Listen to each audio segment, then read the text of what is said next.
ഇവനികഷൻ തുടരുന്നു. ആംഗ്യഭാഷയുമായി നസ്രയെ കൂടിയൊപ്പം ഉണ്ട്. കണ്ണൂർ സെൻട്രൽ ജയിൽ ചാടിപ്പിടിയിലായ സൗമ്യ കേസ് പ്രതി ഗോവിന്ദച്ചാമിയെ വിയ്യൂർ അതിസുരക്ഷാ ജയിലിലേക്ക് മാറ്റി. ജയിലിൽ ഏകാന്ത സെല്ലിലായിരിക്കും ഗോവിന്ദച്ചാമിയെ പാർപ്പിക്കുക. വൻ സുരക്ഷാ ക്രമീകരണങ്ങളാണ് ഇവിടെയുള്ളത്.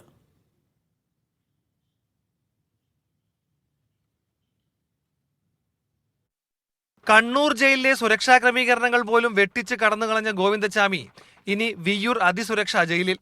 രാവിലെ കണ്ണൂരിൽ നിന്നും പുറപ്പെട്ട സംഘം 5 മണിക്കൂറിലേറെ സമയമെടുത്ത് ഉച്ചയോടെയാണ് വിയ്യൂരിലെത്തിയത്.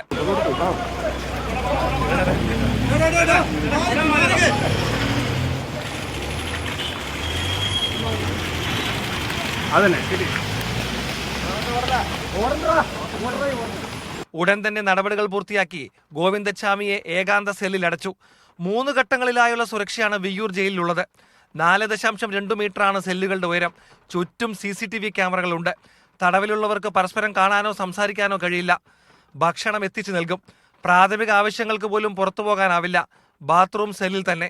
പുറത്ത് 6 മീറ്റർ ഉയരത്തിൽ 700 മീറ്റർ ചുറ്റളവുള്ള മതിൽ. ഇതിനു മുകളിൽ 10 അടി ഉയരത്തിൽ വൈദ്യുതി വേലി. മതിലിന് പുറത്ത് 15 മീറ്റർ വീതം ഉയരമുള്ള 4 വാച്ച് ടവറും 24 മണിക്കൂറും നിരീക്ഷണത്തിന് ആയുധധാരികളുമുണ്ട്. ഗോവിന്ദച്ചാമിയെ പോലുള്ള കൊടും കുറ്റവാളികളെ ഇത്തരം സുരക്ഷാ ക്രമീകരണത്തിലൂടെ അഴിക്കുള്ളിലിടാൻ സാധിക്കും എന്നാണ് അധികൃതർ പറയുന്നത്.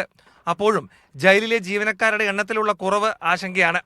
കൂടുതൽ ജീവനക്കാരുണ്ടെങ്കിൽ മാത്രമേ ഫലപ്രദമായി സുരക്ഷ ഒരുക്കാൻ കഴിയൂ എന്ന് മുൻ ജയിൽ വകുപ്പ് ഉദ്യോഗസ്ഥർ ചൂണ്ടിക്കാട്ടുന്നു. മീഡിയ 1 തൃശൂർ.